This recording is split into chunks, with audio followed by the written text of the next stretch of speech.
আর মাত্র 2 সপ্তাহ পর পাকিস্তানে পর্দা উঠবে চ্যাম্পিয়ন্স ট্রফির। সেই টুর্নামেন্টের জন্য এবার 15 জন ম্যাচ অফিসিয়ালের নাম ঘোষণা করেছে আইসিসি।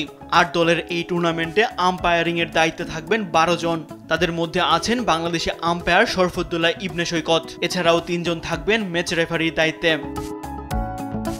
সৈকতের সঙ্গে আম্পায়ারিং প্যানেলে থাকছেন Kumar Dharmasena, Richard Illingworth, Richard Kettleborough, Paul Reiffel, Michael Gough, Joel Wilson, Chris Gaffaney, Alex Wharf, Adrian Holdstock, Ahsan Raza ও রড টাকার। এছাড়া ম্যাচ রেফারির দায়িত্ব সামলাবেন অস্ট্রেলিয়ার ডেভিড বুন, শ্রীলঙ্কার রঞ্জন মাদুকালে ও জিম্বাবুয়ের এন্ডি পাইক্রফট। এই 3 জনই আইসিসি ম্যাচ রেফারিদের এলিট প্যানেলের সদস্য।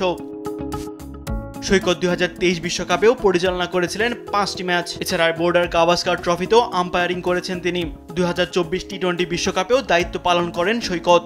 যুক্তরাষ্ট্র ও কানাডার উদ্বোধনী ম্যাচ পরিচালনা করেন 48 বছর বয়সী এ আম্পায়ার। সেই সাথে গড়েন প্রথম বাংলাদেশি হিসেবে টি-20 বিশ্বকাপে ম্যাচ পরিচালনার রেকর্ড। 19 ফেব্রুয়ারি মাঠে গড়াবে 8 দলের এই আসর। হাইব্রিড মডেলে টুর্নামেন্ট অনুষ্ঠিত হবে পাকিস্তান ও সংযুক্ত আরব আমিরাতে। খেলা হবে মোট 4টি ভেন্যুতে। পাকিস্তানের করাচি, লাহোর, রাওয়ালপিন্ডির সঙ্গে অপর ভেন্যুটি সংযুক্ত আরব আমিরাতের দুবাইয়ে। তাসবিহ শরণ, স্পোর্টস ডেস্ক, দেশ টিভি।